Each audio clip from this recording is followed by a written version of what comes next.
my beautiful people from all over the world. We are here in Los Angeles, California, Venice Beach to be exact, and we're live streaming. That's right, live streaming with no Wi-Fi, no internet connection, no wires. How are we doing this? With this little baby right here. We are bonding 3 SIM cards into this very powerful, reliable signal, and it's doing wonders. So if you want to know more, please check out vibrationfrequency.com, and you'll get all the info you want. Feel the vibe, download the frequency, Vibration Frequency. Hey, this is Zoe Williams of the Voice of Reason and ZoWhat morning shows here at Dash Radio. Listen, everybody on YouTube, you guys have been a tremendous support for my shows, and I appreciate everybody for tuning in every week and, participating. But I'm serious than a mug. We need your help on the GoFundMe campaign. We really want to do the VOR radio network, and I'm asking you personally, each and every one of you, we're over nearly 24,000 strong here on the channel.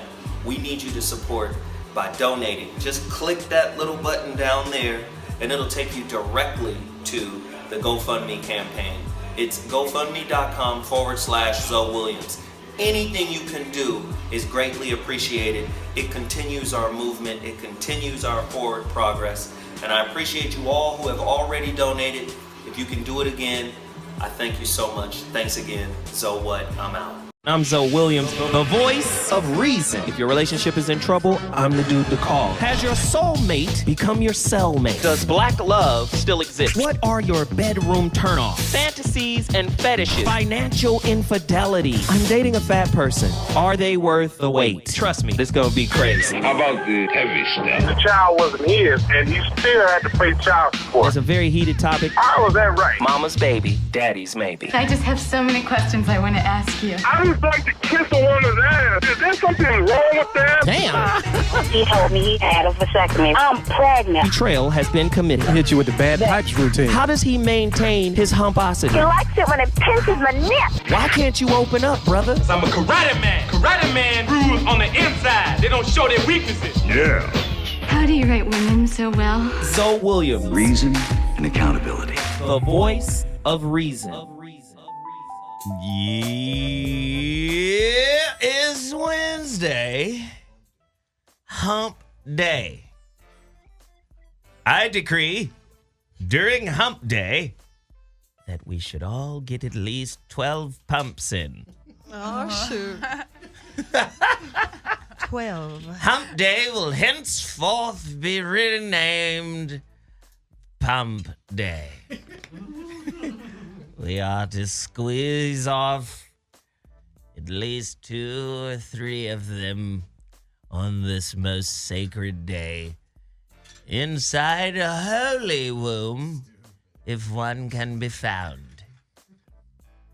In the event that a holy womb is not readily available, you ought to find an unholy womb and exercise that womb with your man coconut water. I'm sorry. Senator Palpatine has taken over the Voice of Reason. Welcome to the Voice of Reason on Dash Radio. This show is about to be off the rails. I could tell already. Corey Holcomb is on his way. Brother Polight is on his way. More women are coming. Oh, wow. And I'm not trying to make this into a battle of the sexes type show. Yes, you are. No, I'm not. But before I even get into the topic, let me just deal with a couple of things. Before this shit about to be crazy. I got something to promote. Total Package Energy. I drank a third of this one. I can't drink the whole thing. It's just that good. If I drink this whole bottle, I'm not going to bed tonight. Just going to roll by people's houses and play nigga knock. Nigga knock. And then jump in the car and drive off. You remember nigga knock when we was kids? Yeah. Okay. Maybe that's an inappropriate game. Okay. Ding dong. He had 2 parents, so he couldn't do that. Ding dong ditch. That's it. Ding dong ditch. Well, in the hood, it's nigga knock. Nigga knock. And then you run away. Please continue. No, I have to tell you, though, this total package energy shot is a real situation. Neural enhancer, amino acids, rich with vitamins, no sugar, no carbs, no jitters, no letdowns, no crashes. This is good stuff. And probably one of the most talented personal trainers, physical trainers, and therapists that I've ever dealt with from the Bay Area, out of Oakland, town business. My homeboy, Anthony Eagleton, is the creator of this amazing product, Total Package Energy. I'm asking you all, listen, it's $29 a case. Get 3-4 cases. I got 1 case left. I try not to share these because, like I said, Daniel, the guy who's leaving, every time he sees me with one of those, he's, do you have any more? Yes, I have a lot more. And I'm going to tell you where you can have more. TotalPackageEnergy.com. Don't, you know what I'm saying? I got some because I'm promoting a brother for free. Black-owned business. You get some because you know it works. You got to pay for it. You can't just keep getting free ones from me now. Right. Now, I'm like a low-key dope dealer. I done gave you a couple of fixes. Now you sprung. You got to start paying. Mm-hmm. How am I going to stay in business with your sprung ass not being able to afford the product? Is this dope? Is this dope 10? Oh, I'm sorry. I didn't mean. I've never sold dope. Does weed count? Okay, cool. So, Total Package Energy, an amazing product. I urge you all to at the very least, get two cases. $29 a piece. What is that? $60? Mm-hmm. 2 cases. Mm-hmm. I mean, if you one of those people who are up late at night or try to be working on things, this will keep you awake. Or if you're driving, well, I say the truck drivers for sure. Or one of them workout freaks who needs that energy to get that workout in. See, I think this works well at night if you work out at night. Yeah. If you're not working out and you drink one of these, you're going to be on TV land just watching all that Lucy, Bonanza, The Gong Show. You're going to be watching the game. MASH. You're going to be up watching some shit. Total Package Energy. That's what you should do. Also, I got my first order from Australia yesterday. Oh, shoot. For a copy of the relationship Dismount, How to Stick the Landing When Exiting a Toxic Relationship. The world has been getting them. The week before that, I sent out some copies to Israel. People are reading it. Damn what you think about me. I ain't shit. A lot of people who ain't shit that done went through some shit can tell you some shit.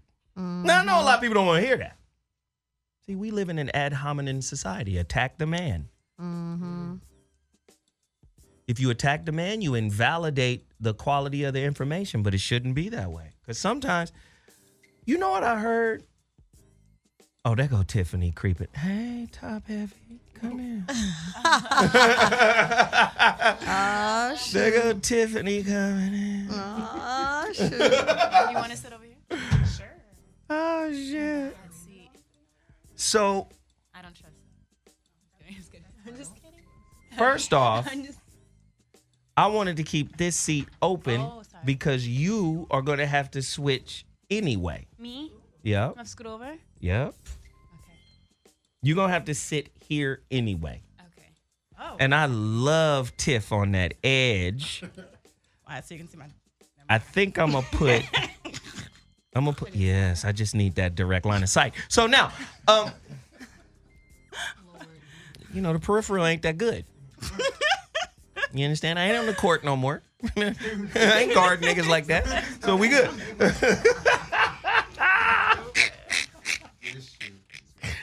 No, but seriously, ad hominem society, attack the man, invalidate the information.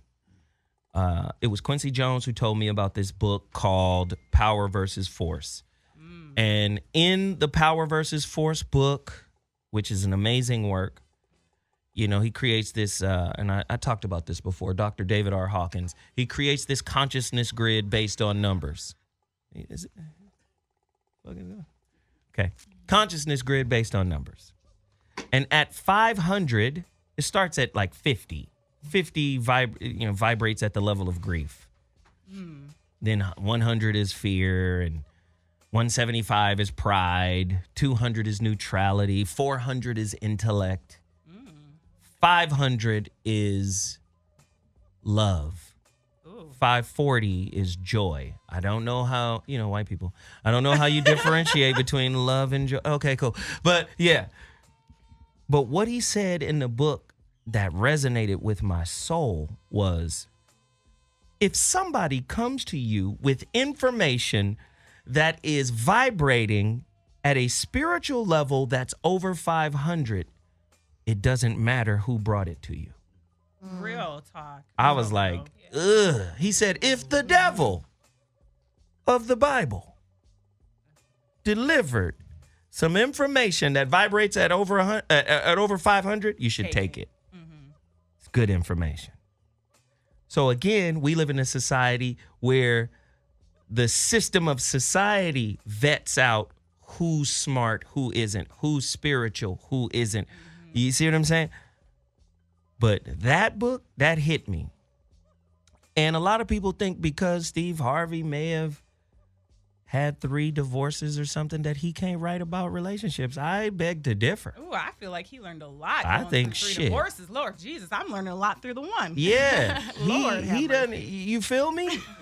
So I think that's important to point out. The relationship dismount, how to stick the landing when exiting a toxic relationship, is available at IamZoeWilliams.com.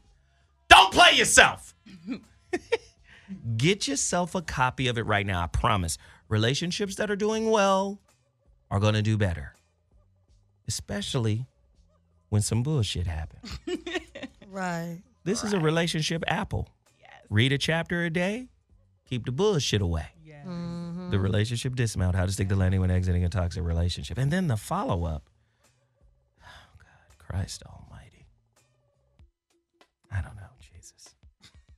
They might start teaching the next one in churches, mosques, temples, ashrams. All they're gonna teach this everywhere. I'm gonna have a book signing at the Wailing Wall. Ooh. I'm just making up shit. I was like, that sounds fancy. I'm gonna be at the Sistine Chapel. Like, let me tell you what God said about your relationship. The holographic relationship.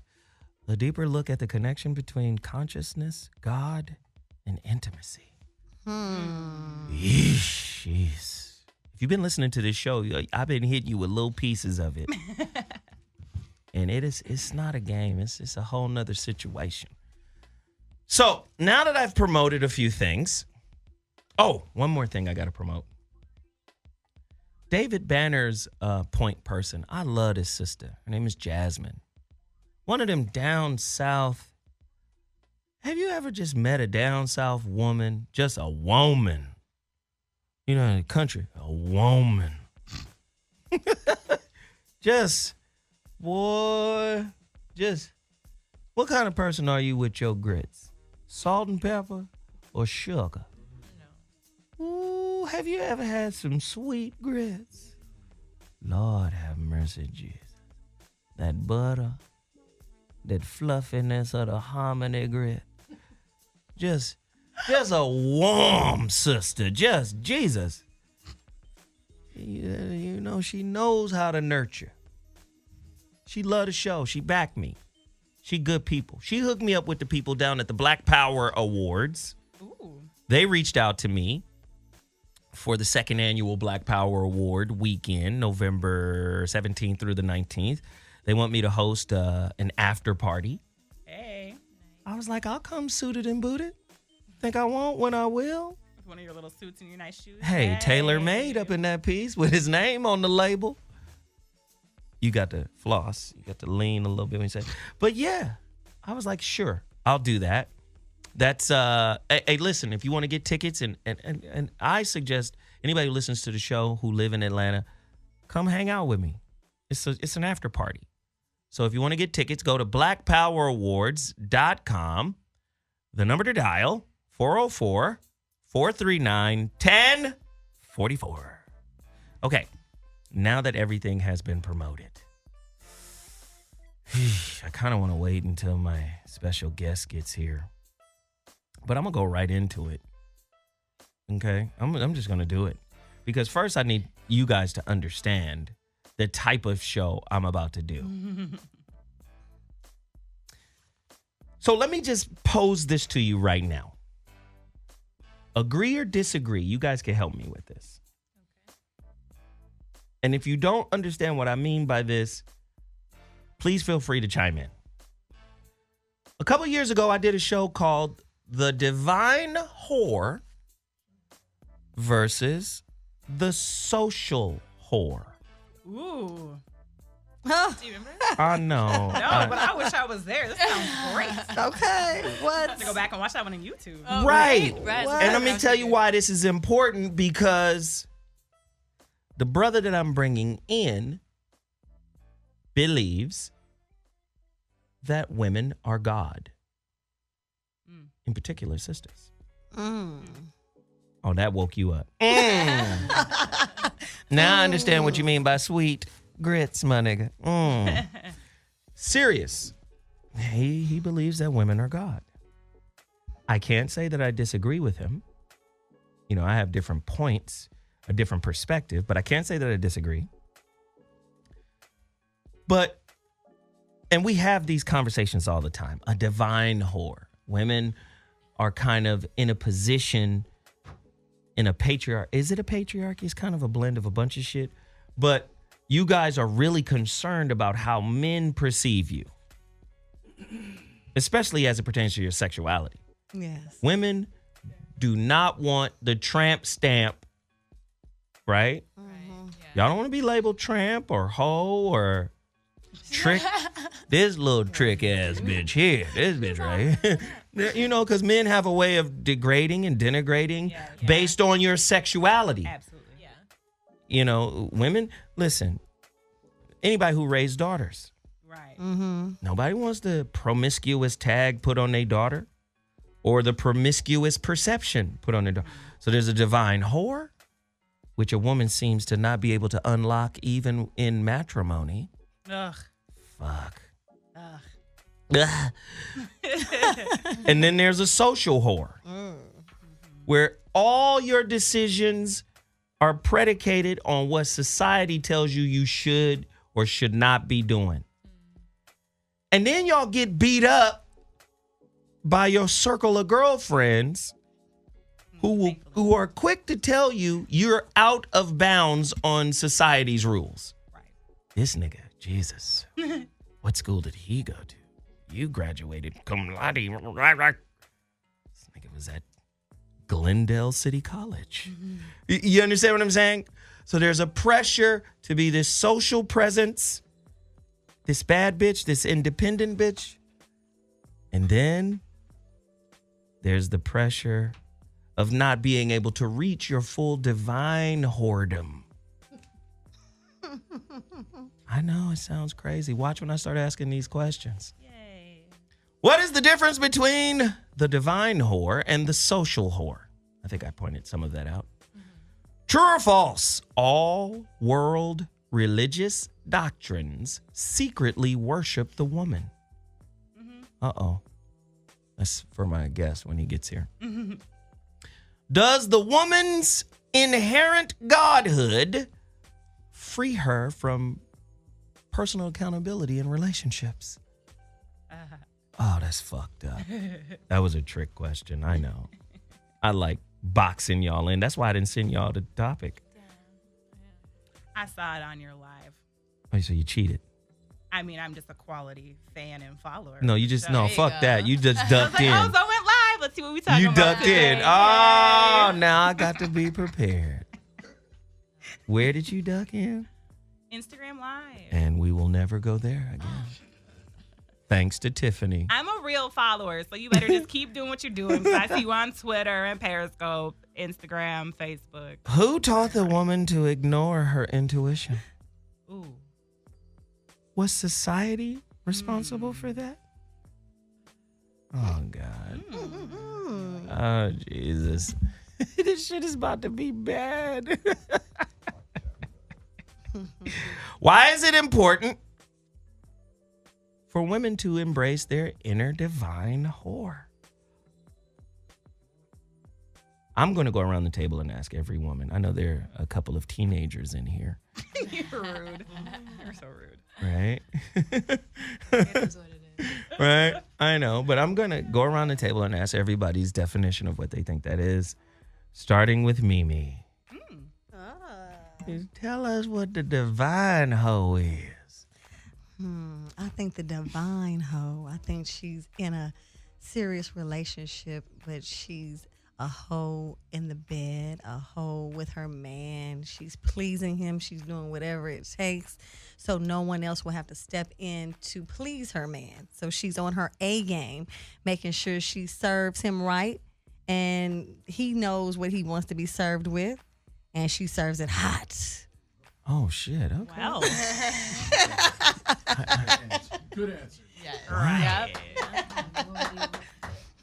And she serves it hot.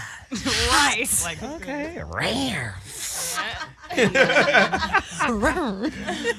I want to go to one of the most youthful, ornery motherfucker I've ever met in my life. Angry Smurf in the building. Your definition of a divine whore? No idea. Well, think about it. I'm with you. I know you are.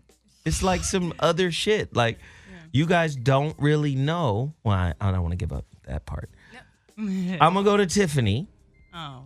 I know I've you never know. even heard of that before. Yeah? It's fine. Sorry. Yeah. I don't want to make up some shit. Right. Yeah, I mean, I'd you hate for you to can. do it. No, don't do but it. We'll call you out on it. Yes. Yeah, exactly. I feel like the Publicly. divine whore to me is the girl who thinks she's seeking a spiritual man and is out here thirsting for men that represent, whether she's Christian, it's the guy who's in church and meditating and praying with her, and she's like, we're gonna spiritually give each other everything. I think that's the spiritual divine whore. Like she's seeking a representation of what she's really probably lacking. That's what I see. The divine whore is someone who's seeking someone who represents, whatever faith, spirituality, whatever, dignitation. So are you guys hip to like the law of attraction? Yeah. And you guys remember Veronica Yeah. Conway?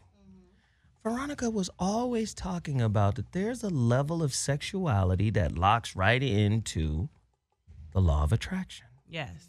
Because when we have sex, we procreate.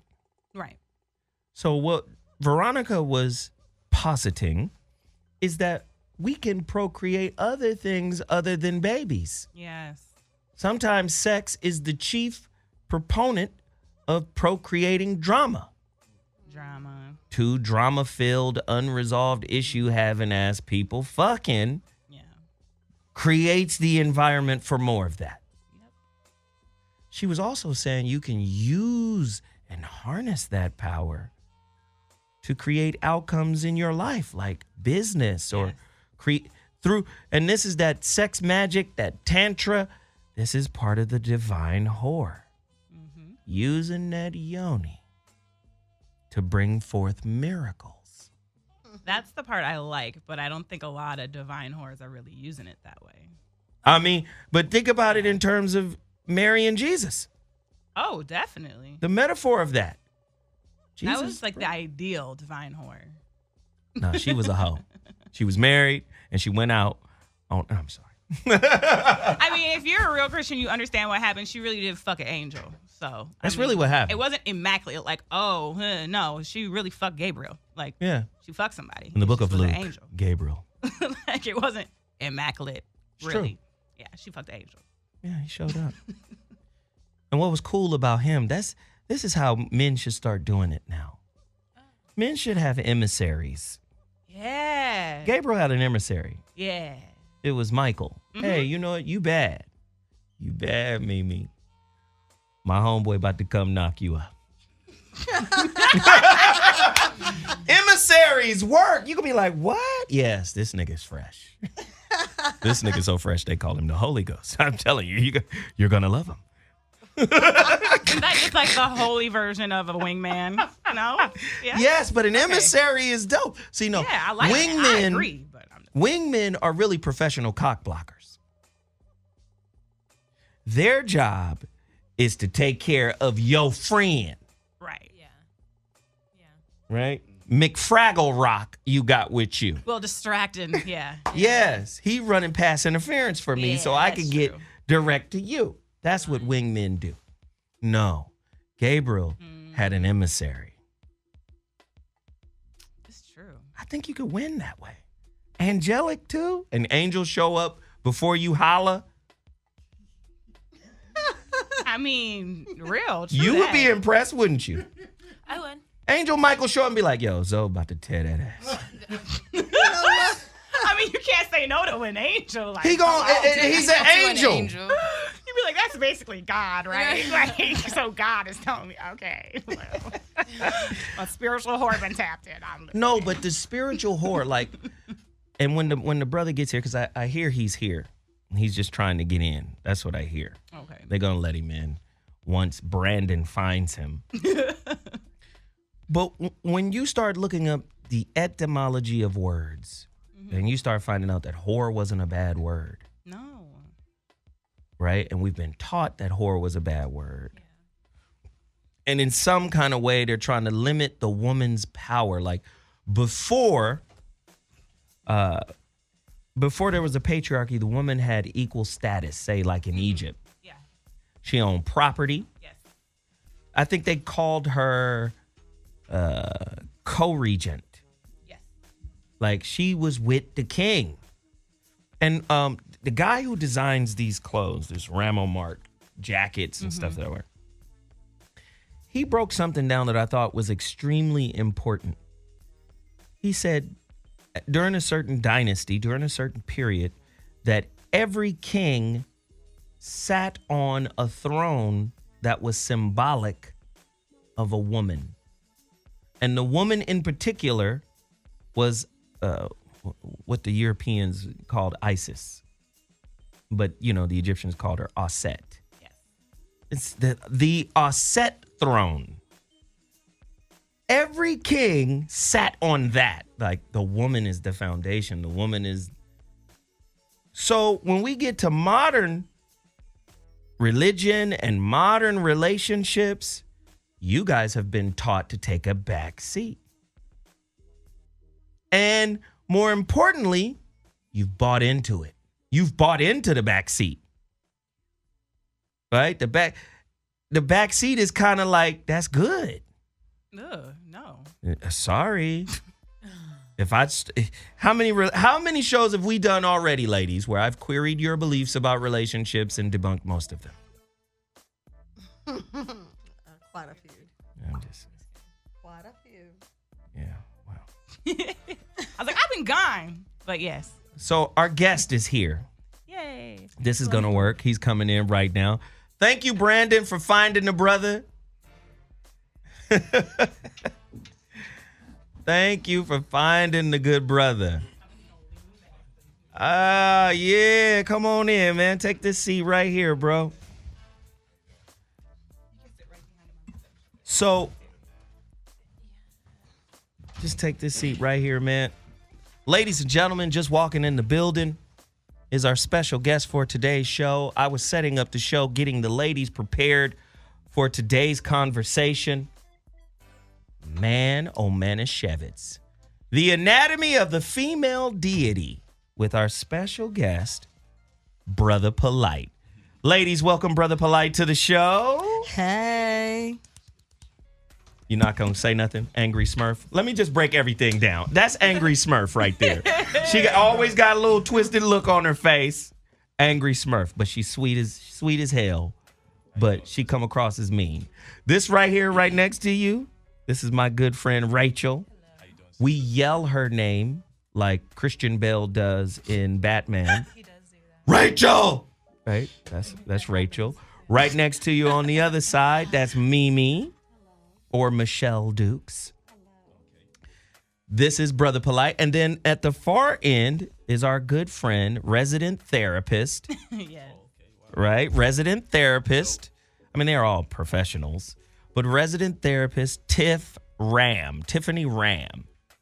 All right? So we were talking about the patriarchy or the assumed patriarchy. And we were talking about femininity in antiquity and what is missing today. So I was trying to explain to them the difference between a divine whore and a social whore. Wow. So when we talk about social whore, we're talking about somebody who just follows the social game rules of today, whatever the social game rules are today. And we were talking about that divinity aspect is missing. What part of it is missing? What makes women divine? And how is it that there's a difficulty in accessing that divinity today? And what are the steps to get to that? So if you'd like to field some of those questions, you could jump right in right now, good brother. Okay.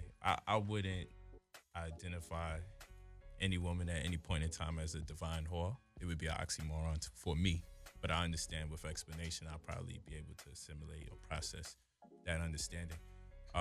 Women, however, for me, are all divine, of all races. Every woman of every race should be revered by the men of their species. That's what I believe. So I embrace all women, more especially in the case of the black woman. What makes her divine is her ability to produce children.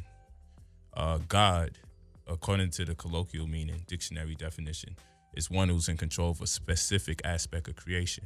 And she's in control of several specific aspects of creation. It is not to belittle or undermine or circumvent men's process in family or in society.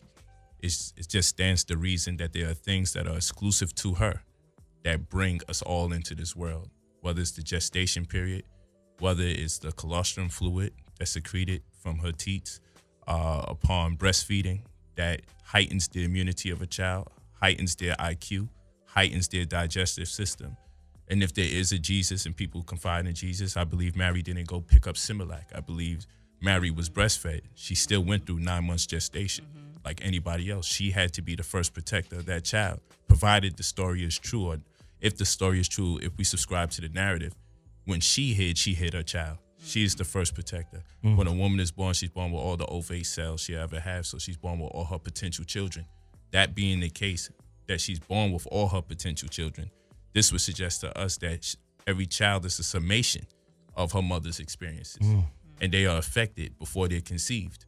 So every emotion is already diffused into the stream of that child, which should give us more incentive to do right by the black woman or any woman in general, because she gives birth to the next generation of drug dealers, killers, scientists, mathematicians, or what have you. So some of us already have children born with preconceived notions against the father if we don't take into high consideration that we're impacting the children that we don't see. That's, to me, what makes her divine. Ladies? Lord. I would just say, like, everything he actually said is not only, like, accurate and really on point, it's been scientifically proven. So as, like, the therapist What does the science say? The science behind what he said in regards to, like, the woman holds innately what children need and passes it along. A lot of people will say don't stress a woman while she's pregnant. Right. But what we're seeing is that, like, children learn through melanation, through their brain, like, their neurons' ability to adapt, cope, build emotion, have brain development is actually based on the woman's affect and emotion prior to even conception. Like, those levels of cortisol and stress are in the woman pre-conception even. So basically, like, if you ever wonder why certain, like, I have a friend, her whole family, like, in lineage has been pretty non-stressful. So the entire family is kind of like chill in general in regards to life. And life is pretty easy in regards to like not a lot of adversity.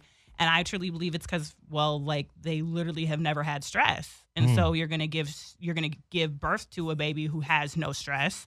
And if they have no stress in their life, they're gonna give birth to babies who also have no stress. So that's one of the ways we can unlock adversity in the Black community, like he said, is if we can lower women's cortisol levels, we'll have babies with less high cortisol levels. Wait a minute, Tiff. Jesus. Come on. Like there's science to support But what he's isn't saying. it okay to have a little stress? It's scientifically proven that a little stress is good. Yeah, no stress creates sociopaths. Right. So without adversity, you don't learn empathy and you're unable to actually have emotion. There we go. Right. Yes. So we need some hard there's times. a balance between like healthy stress, just like, okay, I need to make sure I pay my bills on time, versus like, oh, I got fired and I'm not getting unemployment. Shit, how do I pay my bills? Like there's healthy stress, like where your resilience level is at, and then there's like the, the intergeneration poverty. That's a stress that's like that's a killing whole us. other kind of stress, right? Yeah. So there's healthy stress and then there's unhealthy stress. Good. I was about to say some stress. No stress actually legit creates sociopaths. Yeah, because I'm going to say we wouldn't have professional sports if there was no positive stress. Because Right, exactly. You get LeBron James. Right. And he thinks, well, my dad wasn't involved. He internalizes dad not being there and uses that as fuel to become what he is, probably the top 5, top 10 one of the greatest players to ever play the game. Right. So he used that stress positively. And I think, sometimes we all play the victim role when, sometimes that's the most detrimental thing we could possibly do, especially when we have kids in that environment modeling that. Right. Can you speak to that? Well, I'll tell you this. It has this kind of in a quandary as to what preference or stress that we would subscribe to. I like sports stress, but I definitely concede to the fact that we can do without certain other stress. Like I was born, my father left us at age 8, and I met my mother when she died, the week that I met her, when I turned 17.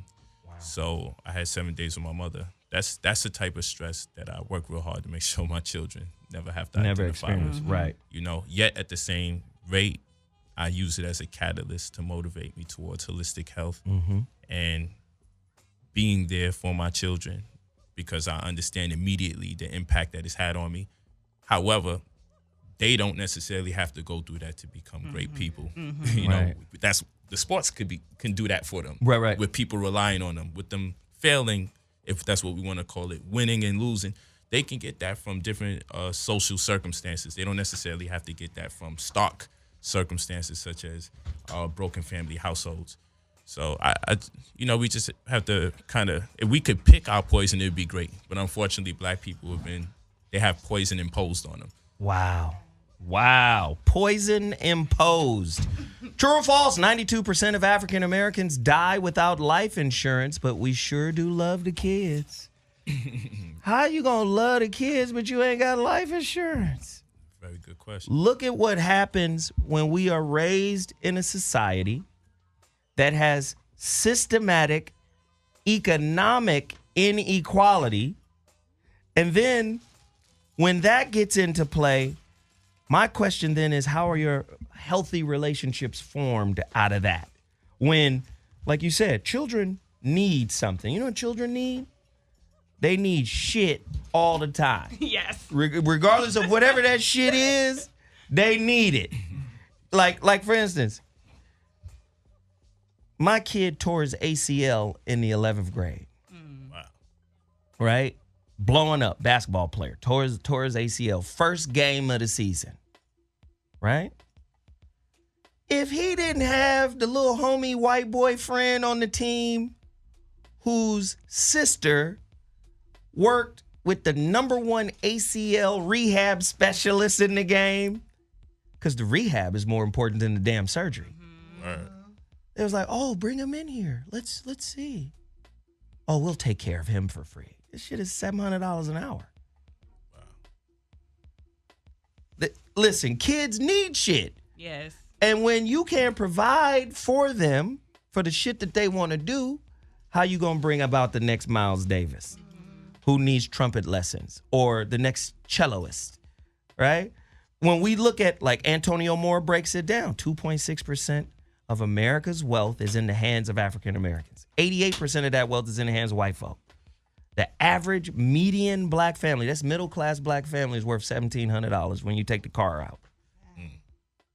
So how can you have a functional life when poverty is making most of the decisions? Facts. Then how can the woman recognize the God in her and be all she's supposed to be if she's under that kind of duress, that kind of stress? Corey? Corey looking side. Corey Holcomb just walked in the building. It's a full house. What's up, Pam? You got it packed in here today, Zoe. Yeah, it's a real topic, man. Yeah, I heard what you were saying about the duress and all. Go ahead and say it, Corey. Here we go. No. I'm just listening to you, but I did want to chime this part in. I just feel like people need to be bold enough to talk about why they in duress, and it's like one of the things I'm always saying. Caucasian people got their foot on our head, and if you're scared to say it around Caucasian people, that's one of the major problems in society. Because I feel like when black people get in front of Caucasian people, they switch it up. Whoop, that's real. I'm just saying, it's one of the problems. If you don't never say nothing about what's going on when you're around Caucasian people, you actually hurting your cause. I'm around Caucasian people all the time, and they didn't get used to me saying it, but I think more people should say it. You know what I'm saying? Right. But see, I go back to Brother Polight and hit Polight with this question. If the woman is inherently God, does that free her? This is the follow-up to Corey's statement. Does that free her from personal responsibility, poor relationship choices, whatever? Because what I often hit the sisters in the head with this question. I often say, do you believe in the law of attraction? Sisters be like, hell yeah, I believe in the law of attraction. And then I'll hit them with the next question, which is, if you believe in the law of attraction, when is the last time you took inventory of your top 5 beliefs about black men? And if your top 5 beliefs about black men are negative, are you then not attracting the kind of situations you don't want because your top 5 beliefs are negative? If we look at transactional psychology, you get winner scripts and loser scripts. Do you have a loser script playing in your mind about black men and then turn around and blame him because you're attracting losers? Speak to that. Well, I'll tell you this. When we go back to antiquity, we realize that worship was a form of reverence. Mm-hmm. And thus we have to render what the worship or who was worthy of worship and why. When a child is born into this world, we don't see a stripper when that child is born. We don't see somebody twerking on Instagram, but that child is special. So now we have to ask, what renders that child special? And that which makes that child special for whatever reason remains the very potential that that person will have throughout the course of the rest of their life, because that's how they were born first. Okay, we don't see drug dealers. Right. We don't see people suffering from alcoholism when they're born. We know they're special though. So now what makes them special? So we identify with people's attributes. Like even if you go into ancient Hebrew and you see they call God Shaddai, right? Mm-hmm. And the letters that make it up, we understand to have ideographic and pictographic meanings. So it's made up of a sheen that looks like a W, Right. daleth, and yod, right? And sheen means teeth. Daleth means doorknob or nipple. And yod means hand. Now, Right. when do we see that combination? Sheen means teeth. Teeth, daleth means doorknob or nipple. So teeth, nipple, yod is the hand of God. So the word for force, right, or almighty that they use to render God in the Bible, when you go into Hebrew, based on this ideographic and pictographic meaning, they're obviously talking about breastfeeding. And if you look up the word for breast in Hebrew, it's shed or shedim for plural. Right. So it's clear that the word that they use for God in the Bible means breast. Mm-hmm. Why? Because you get something from your mother's breast milk that no one else can give you, because it has components that cater specifically to you and nobody else. So wherever you are weak at, is particularly the colostrum fluid, is there to raise you up in strength. And where your strengths are, it's like the equalizer to make sure that you don't come out here Right. imbalance, we would create mosque-like tombs or structures. Right. And it's clear that we were revering either the phallus, right, Or the breast. Yeah. These were things that we understood were The of dome. huge significance. Yeah. You feel me? But today, if I'm angry with you, I might call you an asshole. Right. Might call you a dickhead. Right. Might call you a pussy. Right. I love pussy. So why would I call you something like a pussy when I'm angry? Right. Now, psychologically, I'm angry with pussy. So I'm angry with the bearers of pussy. Yeah, yeah. You feel what I'm saying? Yeah. Now it's going to bring about womanizing. This is all subconscious. Yeah. Because we're ashamed of our body parts that actually have the highest qualities. Right. You feel what I'm saying? So What- we got to always call each other after sexual body parts. Right. That helps bring us into this world, brings about shame, and thus that becomes our behavior when it comes to our sexuality, the way we feel about ourselves, the way we feel about each other. Right. So the black woman being God, all women to me are the gods of their race or their species. The black woman is my God. The black woman being God, I don't take it on from a religious connotation. Mhm. That would be spooky. Right. Okay, I take it on from the dictionary reference, its Etymology, colloquial yeah. meaning, Yeah. and that is one who's in control of a specific aspect of creation, and she's in control of gestation. No man has to hold a child for 9 months while Can't do it it. grows Yeah. in them. And understand, man, I'm subjecting the child to my emotions. I'm subjecting the child to my diet. I'm subjecting my child to the amount of sunlight they get. You know, Right. she takes the stress. The child takes the bullet.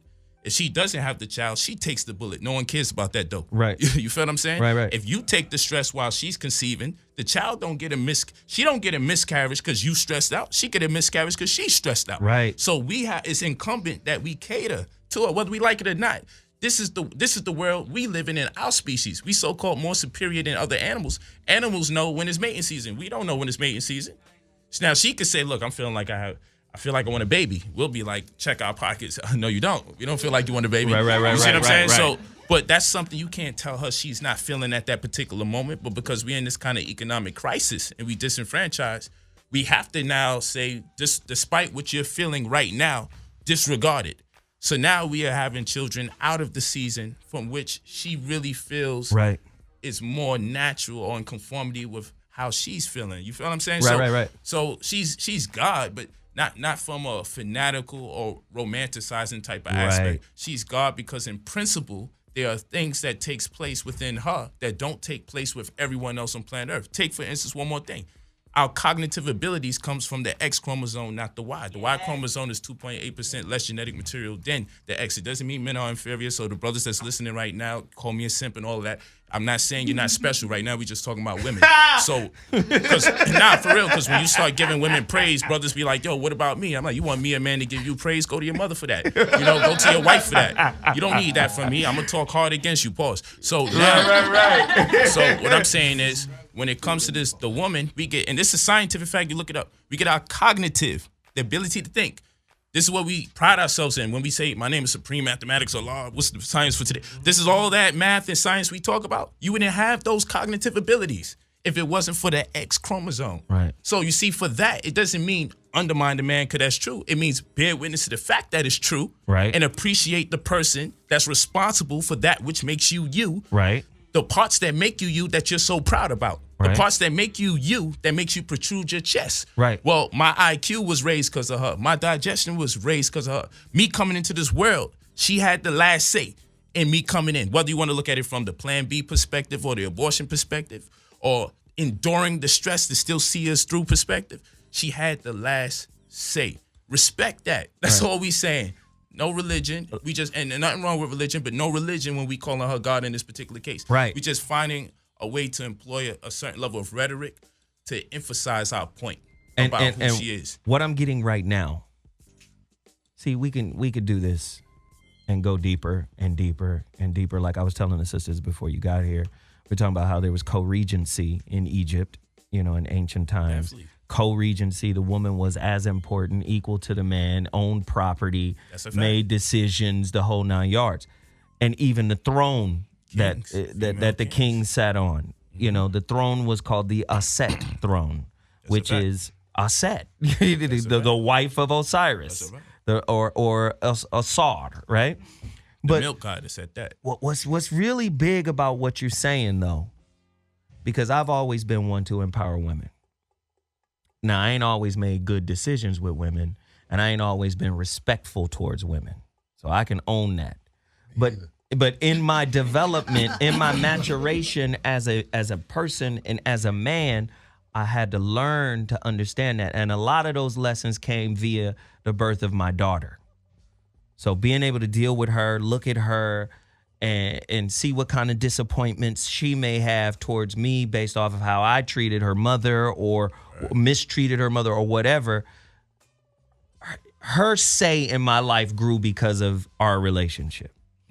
Now that that's said, listening to what you're saying, it's not dogmatic. It's not religious. Just respect. It's not romanticized. That's right. Now we have to deal with what I would consider the female being a god in an amnesia kind of state. Now, how do you deal with her today in America? The way she deals with us, I think America has made her into a relationship mercenary. I'll tell you this. In our community, New Covenant, and of course you get my many publications that are written thus far from IamBrotherPolight.com. I teach in one of my lessons that we have to get back to common customs. And common customs is a calculus system that precipitates culture by process of differentiation and integration. We're able to find the value of smaller things and factorials of those equivalents, thus granting us the least adverse effects from the decisions that we make. So common customs is the calculus system that precipitates culture. We need culture. Culture is the subconscious mind of the people. It protects us from the mistakes we're about to make because our predecessors thought about it already. Right.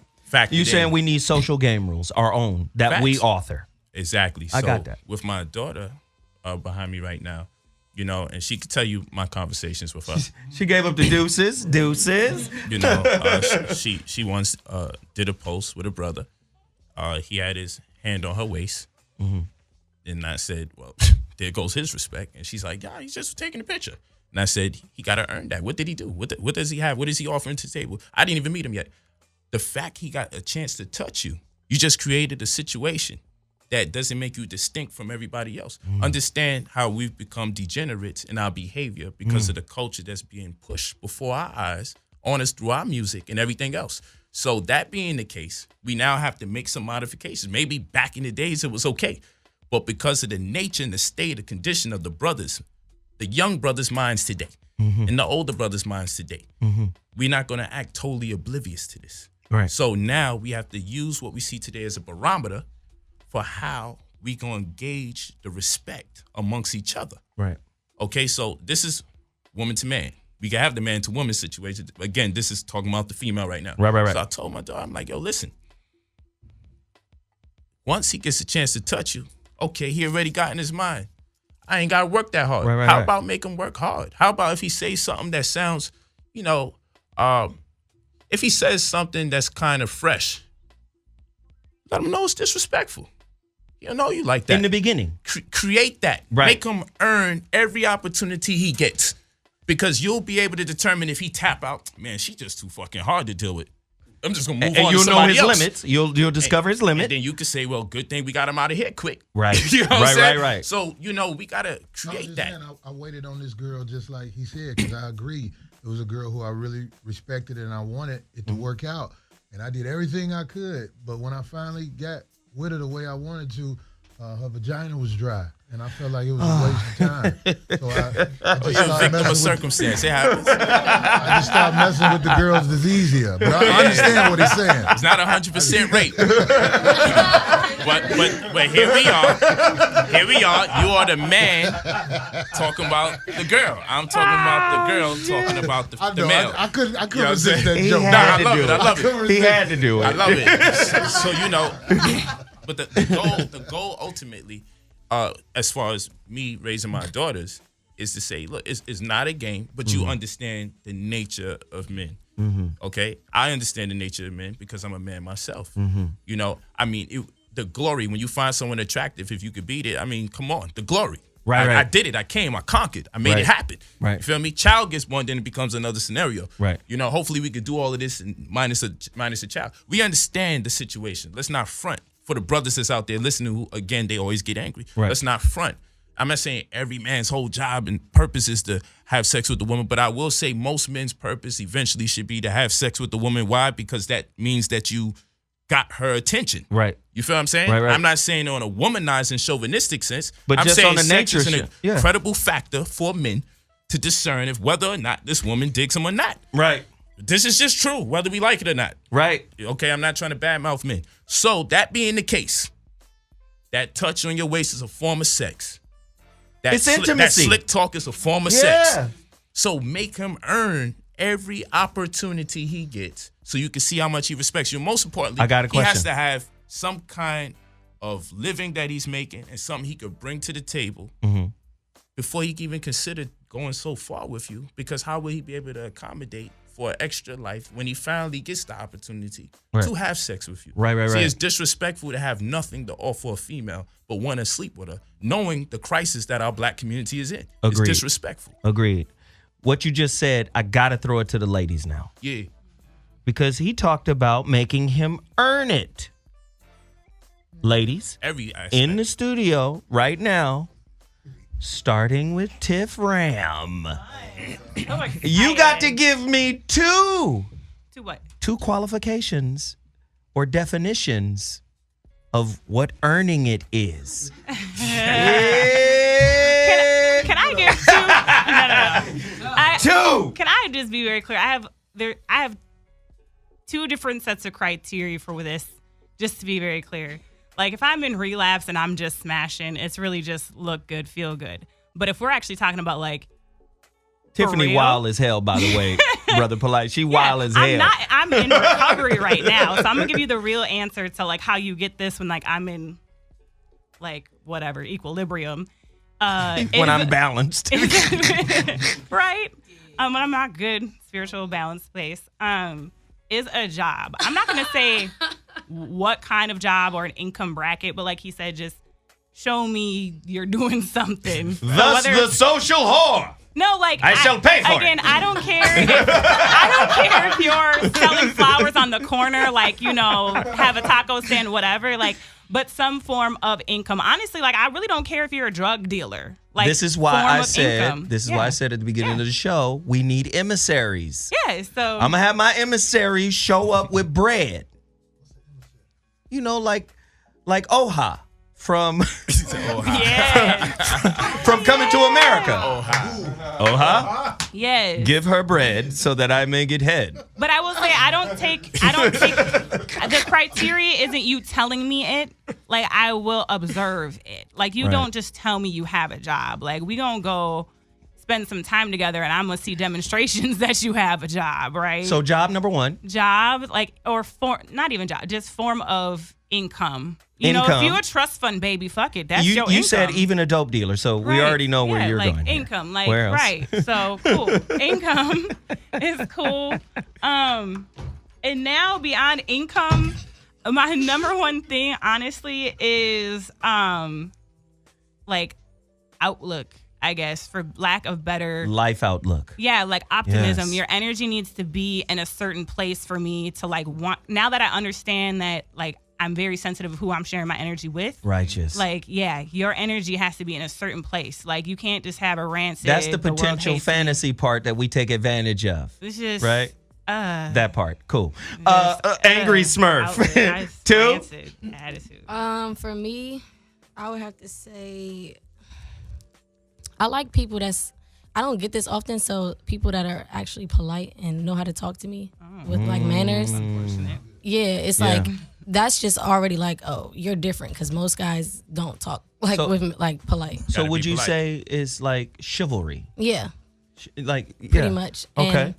And, the second thing would be just showing that you care about me, and that's the whole friend thing that comes in. Like, we have to be really cool. Let me add on and ask you the question. Are you saying, when you say care about me, are you saying consideration, thoughtfulness? Right. But or empathy? It goes hand in hand. I feel like it goes hand in hand. If you're my friend, you should be all of those things. So got it. That's Because why we just want to be clear, because niggas are like lawyers when it comes to that puss. You see what I'm saying? So, and then Mimi, you're two. one. Mimi is the wise elder lioness. Yeah, still sexy to the motherfucker on the Claire Huxtable side of the game. Thank you. I think the vibe, first of all, which is a chemistry that you have with someone, is number one. And then to see that they're genuine and they're sincere. Because somebody can tell you anything, but what's behind those words? Yes, So intention. The intention, the sincerity of what they're saying to me. See, hold on. We fake all of that.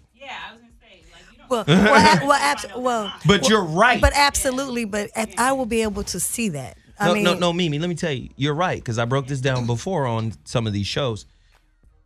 Women always get in trouble because they put behavior in front of intent. You guys, if you line up 10 women and say, what speaks louder, behavior or words? They'll be like, behavior.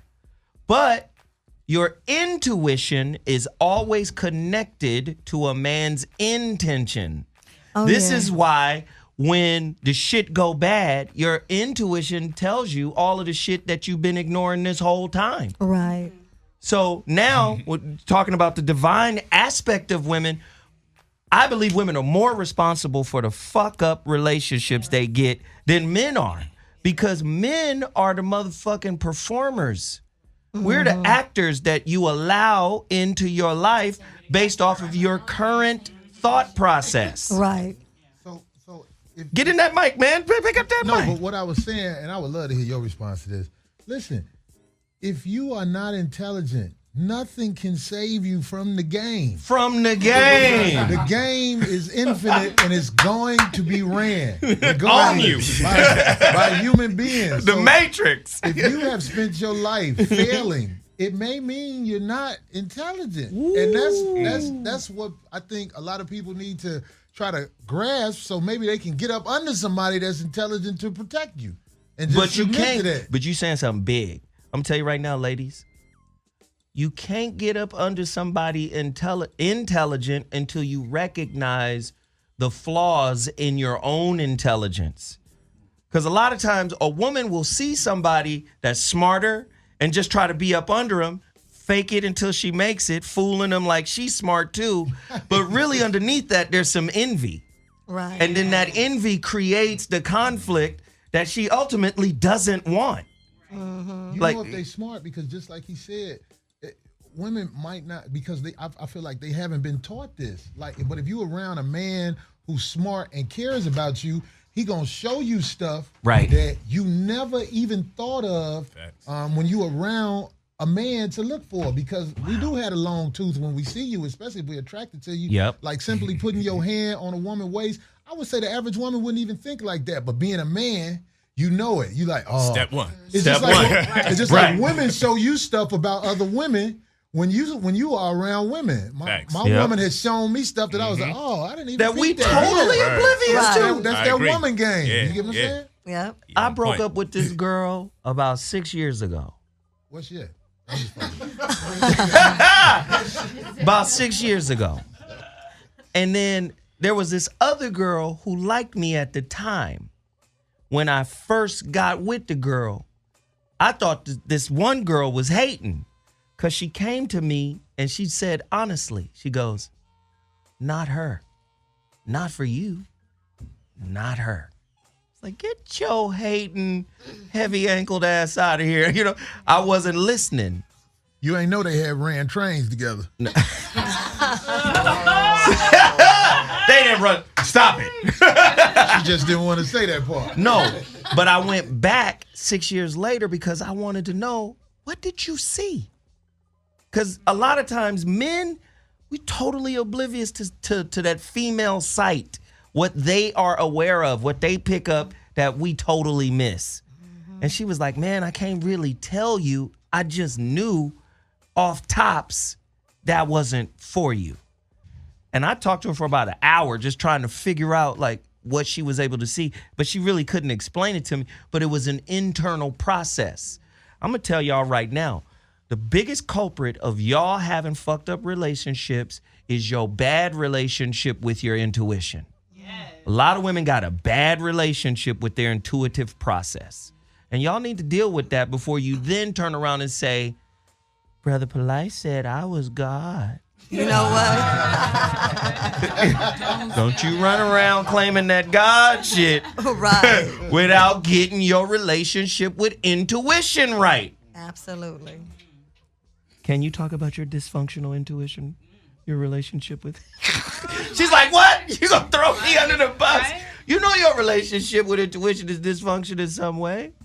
Well, I actually thought about that when Polight was actually talking about his daughter and the waist thing, because immediately when he said that, I thought about how many times that's happened to me. And even though I took note of it, like I immediately was like, okay, his hand is on me. Like I took note of it, but I guess it just almost in society, it just kind of happens so much that you kind of don't really, you inside think about it, but not enough to say something. So that I think is a form of ignoring my intuition. Or, yeah, like with the legal side of it, if you don't respond, you acquiesce. It's kind of like, okay. Yeah. I mean, we she don't didn't get say any, nothing, well, so this is good. No, don't. Yeah, I mean, I don't say anything, but we are not going to get much further than that, like picture or that, you know, that, because that. But he gets to walk away with the touch. Exactly. But what if he got paper? Yes. What? You know, if he got paper, If he got paper, he they got can't permission. resist that. They can't If he got resist that. paper, he got permission. I'm saying, I know this is a fact. Actually, if he got paper, he get away with more than the dude who ain't got paper. So back to the point. Back to the point that we talked about earlier. See, Polight came in just a little late because he got lost. Somebody didn't let him in the right door or whatever. But that's what we was talking about, the social whore. See, Corey brings up the great point here. When you got paper, you've got permission. And sometimes the participation in that is a self-inflicted abuse that women inflict on themselves. Right. We need to deal with that, ladies. I had a girl resist paper before, but I was determined to show her. You gonna give in to this paper, and I kept giving her gifts, and it eventually broke through. And when I got it, I had a little talk with her. We didn't finish because she got mad. I was just telling her, I knew if I kept buying you shit, I was gonna get the pussy. And she basically went off. I was like, I don't like you. I just had to get it. That's all I wanted. I don't care about you, bitch. I used the paper. I'm just saying. And then she blamed you for being a dog. She blamed you for being manipulative. Well, she blocked me, which is how she got me back. I hate being blocked. I got blocked off her phone. But she didn't want to face me again. Because it cost me, I added it up. It was about $2,500. It cost me about $2,500. Yeah, I won. You stupid. I got her. And I know she didn't like me. It's just, I knew she didn't like me, but the paper, she couldn't give in. Her poverty level was, anyway. No, but then let's come back to another point that Brother Polight articulated so well.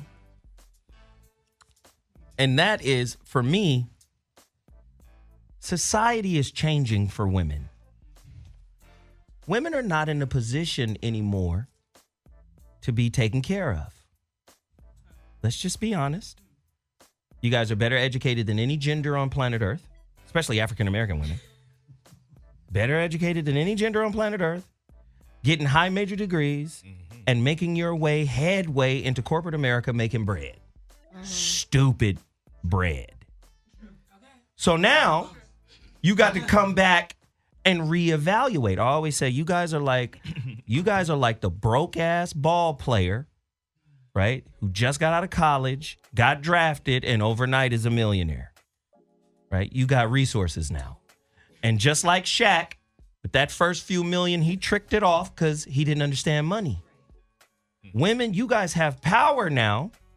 And now you're tricking it off in relationship because you don't know how to deal with your power in the relationship. You're like a draft pick. You're just figuring it out. It's cognitive dissonance right now for you guys.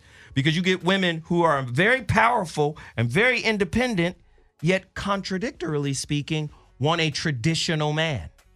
A traditional man's going to have a problem with you being so powerful. He really is, because he's traditional. He's going to want to be the provider, the breadwinner, that dude. He going to want that. There are so many men out there that are like, shit. And they feel some kind of way. Especially if you got one of them wives or one of them women, high major degrees, correcting their English, always finishing. No, that's not quite right. Let me tell you what you're trying to say. Niggas don't like that. The traditional man in particular does not like that. But they don't do that to every man. Speak on. That's what I'm setting up right now. That's what I'm setting up right now. Why don't they do that to every man? Because when a woman is in your presence long enough, she realizes who you are. Say it. And you can't really spell it out with details and everything, but when a woman is around you and she's starting to get to know who you are, they are smart enough to make a decision on how to come at you. Yeah. Mm-hmm. Yeah. So if you got a woman always correcting your conversations as far as to go with your grammar and everything, she really looks at you like you a boy. But you could talk offline, talk without the best grammar and everything. Right. If you a man, and she won't never correct it because she's steady watching you, trying to learn what else you got. Because you've done something to impress her. Now, she might correct you with a word or something if y'all Here and there. around somebody. Right. But don't say it like that because they're going to think this. You know what I'm saying? Right. But I'm saying for the most part, I've noticed women recognize who you are. And once they recognize who you are, that's how they come at you. Now, that's so fucking big what he just said. But then we also have to throw in ageism, racism, sexism, and classism. Yeah. These are filters by which we look at society through. So guess what happens now? Especially in the African American community. No race in the world stunts on each other harder than we do. So when our women get power, besides stunting on each other, who else are they stunting on in relationship? Men. Get your broke ass out of here, nigga. When you gonna finish your education, my nigga? You ain't even on my level. I done heard these conversations. I'm just saying, even when I was homeless, because I've been homeless before, I'm not saying that can't happen to me. It's just I'll never be around nobody like that because I'm smart enough to peep energy too. Yes. And when I deem you an ain't shit motherfucker, I get away from you. Get the fuck out of there. This motherfucker ain't shit. Get the fuck away from this motherfucker. Right, that part. He's sick. That's why I feel like in society, nobody, even though it was a movie in Sparta, when the baby was born, they look at it, if it was frail or whatever, they discard it. I don't think we should do that, but I do think there should be a split in society with once you are deemed a knucklehead, you need to be in the knucklehead category over there with the knuckleheads. Right. And if you have proven yourself to be what you need to be productive in society, then that should be a group of people as well. It's just like on the job market. A lot of these websites have it now where you need certain qualifications to even apply for these jobs. Right. Because before that, everybody was applying for the job. You get what I'm saying? Right. I think we need that in society. Man, that's big. That's big. Mimi, what are the two things I need to do to be able to put my hand on that waist? Oh, shoot. Yeah, well, I think... that monkey loose, my nigga.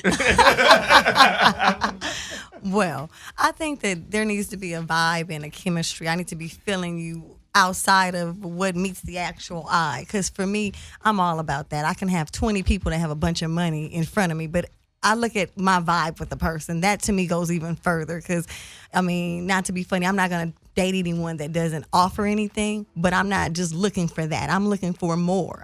So number one is the vibe, the chemistry. Number two, it is communication and time. Because I think that what you spend time with, that's what you appreciate and that you like or love. If you say you care about someone, but you're not spending time with them, the time that you could be spending, then clearly there's something else taking up that time. So, Mimi, I'm about to hit you upside the dome piece with this one. Yes. What happens if you take money off the table? What then are the most important qualities or characteristics a man should have if you take money off the table? Or better said, what can he provide you with, seeing that men are always cast in the role of provider? What should he be able to provide you if we take money off the table, Mimi? He should make me smile, first of all. He should make my heart, my mind, and my soul smile when I see him. Therefore, we could sit in a room, it could be dark, but I'm so happy because it's me and him. You know, that's when you have something real, because it doesn't matter what you have. It's about the chemistry and the vibe that you have with that person. So smiling is number one. Tiffany, what should he be able to provide? I was going to say mine's more tangible. Like, smile is great, but mine is like literally laugh. If you don't make me laugh every day that I'm in your presence, it's not going to work. Okay, Well, so that's Like dick, laughter. dick, Like literally laughter. communication, Something about your massage personality needs to make me therapist, every day. Like right now, like I stay at comedy clubs because I'm like, laughter makes everything else in life. I'm working like 80 hours a week. It's Make very me good. laugh, bitch. Yeah. Make me laugh. Damn, bitch. Wow. Oh, we heard that. Angry Smurf, take money out of the picture. What does he have to provide in order for you to be satisfied in any way, shape, or form? Honesty and just respect. Honesty, Because it's just really hard to come by. It sounds like so cliche, but it really is. Like, people don't know how to be honest, like, nowadays. And it's just like, we can't even get nowhere. Like, forget what you did that was wrong. Like, if you can't even admit to it, and how we going to move on? And you know what I mean? So I feel like honesty is just, like, the hardest thing for anybody to ever be. Because they always just scared to, like, just be who they really are. Rachel. Yeah, being genuine is a big one. I would say I like being taught something new. They have to teach me something. They educating us tonight. I like it. Why didn't none of them say sex? Because they scared. We gonna be like, well, but here's the thing. What if he's broke, but he make that monkey pulsate like a goldfish mouth? No, I can't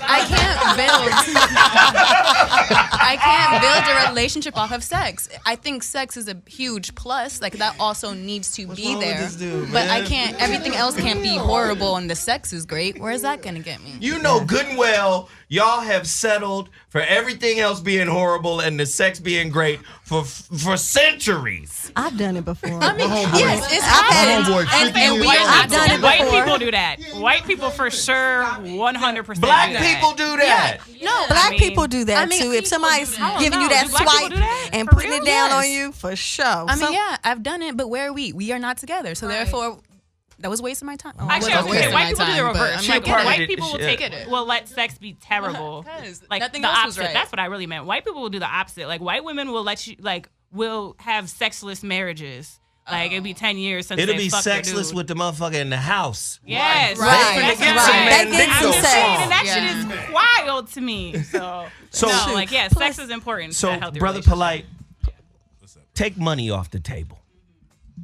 What should a man be able to provide a woman if money is off? Say the dollar collapsed. That's Jeff Brown's big thing. The dollar gonna collapse. You got his voice. Right? Jeff Brown, another comedian, he always says that. The dollar it's gonna collapse, nigga. What you gonna do then? What happens if the dollar collapses? What should a man be able to bring to the table in terms of provision? I would say, I just have to say, as a disclaimer, right, that this goes completely against my philosophy. And I would say that this is why the women get set up so much. Mm-hmm. Because a man's mentality is, I got to get this paper, right? Right. And then I got to see how much of this paper I got do I really have to use to get the woman. Right. And he's going to determine based on what he could get away with. Now, some women, you really want them so badly, you just keep shelling the fuck out. It just gets out of control because you like, there's something about her, you know? And then there's other women allow you. He raised his hand. It's a fact. It's a fact. Now you have other circumstances, right, where some women don't ask so much of you that you can wind up finessing her to have other women at the same time. Because some women demand so much of you, you just got to actually be with her only. if you in that state of nigga mind. So now with the woman, I don't really see them as men saying, I got to get my paper and see what I got to do to get into a relationship with him. That's more our culture as men. You feel what I'm saying? We like, I got to get my paper because I want to wear the clothes to engage her, or drive the car to engage her, or have the chain to engage her, or have the money to buy the things to entice her or engage her. So our culture is kind of predicated upon, we need some kind of startup money, even if it's the young brother with McDonald's money. Right. That's how he's tricking. Right. You feel what I'm saying? But the woman is here like, she's the receiver. She has the womb. She's internalizing everything that's going on. So where her situation messes her up, she'll wind up becoming an economic slave because of the way the woman's culture is. Right. You feel me? Right. Because then she'll start latching on to what wealth or monies he has. Right. And when he breaks up with her, she done stopped hanging out with her friends. She didn't build her income. And then here he goes. He still have enough money to be in someone else's face. And she's trapped because she wanted the smile, she wanted the laughter, she wanted the hug, she wanted the kiss, and she wanted the sex. She didn't want the paper per se as far as building wealth or amassing wealth. Let me ask you this really that's quickly. That's the issue. Yeah, let me ask you this real quick, just for a point of clarification. Damn near every woman at this table mentioned money as either one or two. That was the first thing that came out. Nothing wrong with that. So what I want, but I'm talking about when we asked about, the ideal guy and, what it is you look for, the first thing was he's got to have a job. Tiffany, that was her first thing. Well, you got talking to Mike. My whole thing is ability to generate income. Again, I come from the Midwest, and my like one side of the family really are dairy farmers. So like they have an ability to generate income even if they don't have money, right? So you have like cows and land and food. You're growing crops. So like a resource. I'm not saying you have to be a baller, but an ability to generate income. If you're an artist and you have a little store on eBay, you have an ability to generate income. That's what I want to see. Ain't so, if art you ain't don't got sell no until money, niggas die. But I'm just saying, I'm not On saying eBay art. you have This to have nigga, a certain amount of money or you have to be balling out of control. But to me, your mentality is in your ability and your willingness to generate income. Which will cause you ladies to break up first? Poor dick or empty wallets? Poor dick. Wait. Oh, poor Tell as the in truth. bad, like not good? Tell the truth. I'm not fucking you. I'm not calling you. coming right Delete to block. You. Delete block if your sex is bad. Delete block. I don't care how rich you are. I delete Rachel. block the millionaire, okay? Delete block. Rachel? Yeah, no, if the sex isn't right, It might have been a billionaire. we're done. We're done. Mimi? Poor dick. I can't deal with it. Angry Smurf? Right. I wasn't gonna say that first, but You mumbling right now? Okay. no, at first I was like, no, and I was like, yeah, you're right. I can't do that. Corey? That's why we need They a didn't bring cultural up shift. poor dick at first. But They sure didn't. Let me tell you something. I know. That's why I asked that question. I know how life really go. I'm really paying attention to this shit right now. Tell you, I know how life really go. But one thing that you cannot hide is your relationship history shows an intelligent person everything they need to know about you. Yep. You can't hide it. So you can act like this in the beginning, but when I figure out where you been and what you've been doing, I what you know into. enough. That's I'm a like, fact. you ain't got to tell me nothing. Your baby daddy ain't shit? Oh, yeah? But you got 2 kids by him, huh? All right. You know, Okay, cool. He ain't the dummy. I think another thing I pay attention to with men is how they speak of their past relationships, because it obviously it takes two. So if the blame is on her and she was crazy and she was this and she was that, I'm immediately like, Well, let me that's just say not it. this. Let me just add a caveat, for I know you are 10 twice. You've been you're 10 years old twice. 10 years old twice. Women have to be able to discern character from characteristics. oh, so another one would be how they speak about their mother. And articulation from intelligence. See, this is why there's 85% population in church right now, because there's a lot of articulate, charismatic speakers. But they ain't talking about nothing. Right. Yeah. Just because you speak well does not mean you are intelligent. Well, here's the I love thing, though. Barack Obama. What does speaking well have to do with what he says about his ex? But again, that could be a script. So you think, so a man would know, okay, so I'm going to go ahead and throw myself under the bus a Let me little do it. bit so she understands. Let me give you this 10 twice. Let me give you show you this. this, This is what men do. We learn at an early age shut the fuck up, find out what she thinks. Then take her beliefs and tailor your behaviors to them. This is the quickest way to get pussy. How is he gonna know I believe that? How is he gonna know Because that I he's pay asking attention? you questions and you like to talk. You don't know me, Right. And you think I'm gonna sit there? I want to know how. I've met millions of women, girl. But if those are my cards, why am I gonna show my cards? You gonna show your cards because you can't help it. Right. You open your mouth. We know. Right. Right. That's part of our get down. Oh, okay. We like, oh, you one of them difficult ones. Keep giving her gifts. Gotta show us something beautiful. Something sparkly. Offering. Beautiful. There you go, brother Polight. Right now, on the real, the sisters are getting a lot of the secrets. So this is kind of treasonous to the hood. This is real. But the reality is, like I teach the people that follows me, I say that you should give your potential significant other an IQ test. And people say that's demeaning. You know, I had a sister before look at me like I was being rude and disrespectful. Now, you don't have to actually tell someone it's an IQ test, but you should have a list of things that you need to prioritize what this person should know. Like, you know, who saved you? Show a pale Jesus, show Marcus Garvey, show Malcolm X. If she asks who's I like that. She asks who's Marcus Garvey. I did this on YouTube. Oh, that's good. Amazing. I like that shit. Most people pick pale Jesus as their savior. And then I'm fucking with Florida Evans right off tops. Now, what you got to understand is this. Brother Polight, it's facts. That's good. Now, Brother Polight, 15 years ago, I might have had the relationship with the woman who picked Pale Jesus and said maybe we could work with each other and grow. Mm-hmm. Now, at this particular point, you know, I have several different businesses. I live in Beverly Hills. I have an office in Bel Air. I'm driving a Rolls Royce and an I-8 and all this other stuff.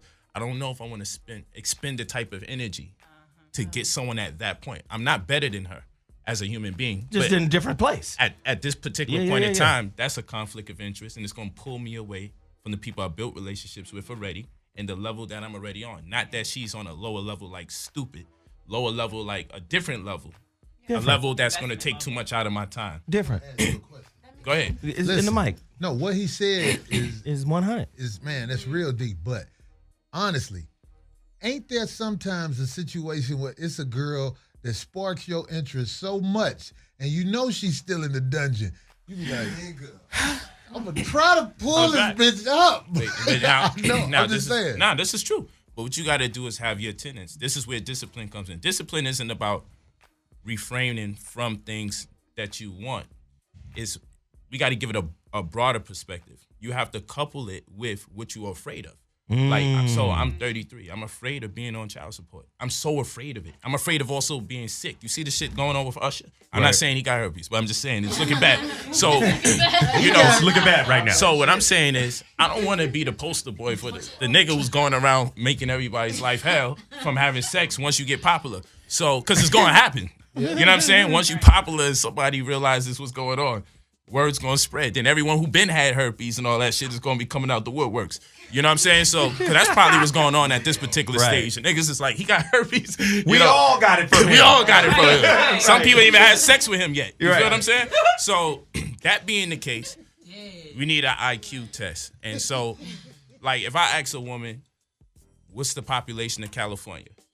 And she says, 2,366. When she says all those numbers with pride, your dumb ass. You feel what I'm saying? Then I should be afraid because I know that person I don't need a child with. That person's going to give me hell because I'm too smart to be in a relationship with a woman who thinks 2,638 people live in California. But let me come back to this. You'd be surprised what people know or don't know, that if you find out during the relationship, you're already hooked. You already had sex. They become like an appendage or arm or leg to you. So, I mean, you miss that person like you miss your arm or your leg because now you have an affinity to them because you developed a real relationship.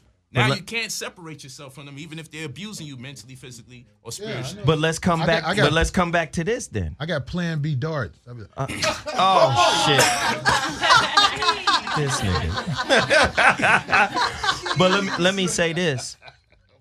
Women may be more educated, and I'm speaking specifically of African Americans, sisters may be more educated, but I believe that they're dumber today. Absolutely. Dumber in the sense of consciousness, awareness. Social consciousness. Yeah, but that's interacting with the what I'm opposite talking about. Like that shit. Like, And how much you bring down your community by fucking with the bottom half. And you see now that part right there is Yeah. the reason why I don't. The reason why I always suggest at the top of the list, at the apex, that thing right there, the cornerstone when you first start building, it has to be income and intellect. Right. No matter what a woman says she wants, because of the crisis that we're in the community today, that's the discipline. You know, you want hugs, kisses, love. Trust me, you'll find someone. The sex will be great eventually. Put income and intellect first, because we got to wean out the dumb motherfuckers who's making babies left and right who have no money. Because now we're making beautiful children. You know, because she likes the guy with the dark lips. It looks like he smokes weed. He likes the woman with the fat ass. That's wifey material. Now we got beautiful, Don't dark forget baby hair. Baby hair is of course. important. So we got Bitches that don't go outside that much. You feel what I'm saying? So now we got a community filled with dark lip, fat ass, beautiful children that become adults that know nothing. Wow. You feel what I'm saying? So we got to start breeding for brains. Now it may sound, oh man, you just thinking too much. You know, people just want to love each other. But that's the shit that got us in the crisis today. Right. You know, so we talking about really building up our community and developing it. I'm not saying don't be human. I'm telling you that this emotion thing has been overplayed. You're going to fall in love with people who do right with you, do right by you, who are intelligent, who have money. Trust me, it's very easy to fall in love with people who have money and intelligence. Trust me. Trust me. It's not far-fetched. It's easy. So women have to prioritize and put those two things there, because it's going to be your fault. And the reason why I have to say it's going to be your fault, because in this society, girls go in free. Guys have to pay. Ooh. We understand why. Because y'all got that power. We are the ones asking for permission most times to be in a relationship with you. On average, we're getting permission to have sex. If you say no, we like, you know, let me try again. Fuck, let me try again. You know, so it's us that's always in a space of asking for permission to have sex, permission to come in the house, permission to go to bed, permission to touch you, permission to take you out and do something nice for you. If you don't feel like you want me to do something nice for you today, you don't feel like you want me to talk to you today, this is always you. So since this is the case, then the onus is on you to make the bulk of the decision making that is the catalyst for the future relationship. No, hell no. You done said the woman is responsible. How come y'all ain't jumping on him? Because he said it in a way. I done said it 46 times. He didn't say it like I said. See, I just say it's your fault, bitch. Hey, fuck that. He got a way of saying things. I wish I could talk like that, but I can't. All right, listen. I wish I had that shit. I'd be unstoppable. Bitch, it's your fault. You and that raggedy kid, get your asses out of here. All right, listen, we got to take a quick break. You're listening to Dash Radio, the voice of reason with Zoe Williams. Hot topic. Corey Holcomb, Brother Polight, the ladies. Listen, if you guys want to ask questions, call us right now at 323-230-4610. We're going to open up the phone lines. I'm going to take a quick break, and when I come back, I'm going straight to the phone lines. You got questions for Corey? You got questions for Brother Polight, Tiffany, Angry Smurf, Mimi, and Rachel. and Ariane joined us. She just don't. She come. You got to get on the mic. Say what's up to these niggas. Yo, what's up, everybody? I've been gone for a long time, but I'm happy to be back. There it is. We'll be back at 2.2. The phone lines are open. 323-230-4610. We'll be back. Ladies and gentlemen, the voice of reason has returned to Dash Radio. We just took a quick break. Corey Holcomb in here going crazy. Brother Polight is here. The ladies are holding their own in truth. We have a wonderful panel of feminine softness. Quite pleased with the way this topic is going. We also want to hear from you guys. Get to your phone lines right now. The number to dial is 323-230-4610. You're listening to the voice of reason, Zoe Williams, on Dash Radio. You can find us on Dash Talk Monday, Wednesday. Yeah, come on, bro. Monday, Wednesday, Friday from 5 to 7 p.m. Pacific Standard Time. That's 8 to 10 Eastern Standard. Today's topic, the anatomy of a female deity, with special guest, Brother Polight and Corey Holcomb in the building right now. Phone lines are lit. You guys want to talk? You want to ask questions? Maybe you have relationship issues. Maybe you can pose a relationship question to Corey or Brother Polight or myself or one of the ladies. It's all open right now. Let's get busy. 323-230-4610. Caller, you're on the line. What's your name and where you calling from? Speak on it. What up, Zoe? This is Emerald in Georgia. Emerald in Georgia. Speak on it. I wanted to respond to what Brother Polight was saying about the women. The thing that I had to learn as a young woman is that you only get what you ask for. And what I see in a lot of people and then a lot of my friends is that they don't know what to ask for. So that can be an issue as far as relationships go. Women don't know what they want, and then they're asking for things that they may not necessarily be ready for. So that's important to look at as a woman, as a female in the relationship. What do I want out of this? Can I ask you this question? As a woman, you're a woman. Now, as a woman, would you say most women have absolutely no fucking clue as to what they want? They may want something in the moment, and then once they get it, not want it. Is that a woman thing or is that a human thing? I feel like that can be a human thing. That can go for men and women, because I've been in those situations where I thought I knew what I wanted, and I'm in this situation that wasn't working, and I'm like, well, why isn't this working? And that's because I had to figure out, well, I'm not getting what I want. And then I've been on the opposite end of the situation where I knew what I wanted, and I knew what I was looking for out of this relationship. But the other person was maybe stuck in the past and can't see past some hurts from a previous relationship. So now they're just kind of in limbo, and they don't know what they want to do with this current situation. So it could go either way. It could be the man or it could be the woman. Okay. Not really knowing what they want, not be focused. Okay, I could smoke a bag of that, but I would lean against women being more indecisive than men. I mean, you can even see it in just a rudimentary way. When men walk into a fucking store, they typically buy what the fuck they want and get out. You guys are in there floating and envisioning and imagining different types of shit until you really realize after an hour and a half later that you didn't want anything in there. So Sometimes that's true. I can see myself like actually going through those actions, but then at the same time, after all, I spent all that time in the store looking for something that I knew wasn't there. It was just a point of, well, I want to make sure that I'm thorough. I don't want to make sure I'm passing up an opportunity just because I'm rushing through it. Hey, sweetheart, Corey Holcomb has a statement he wants to share with you. Corey?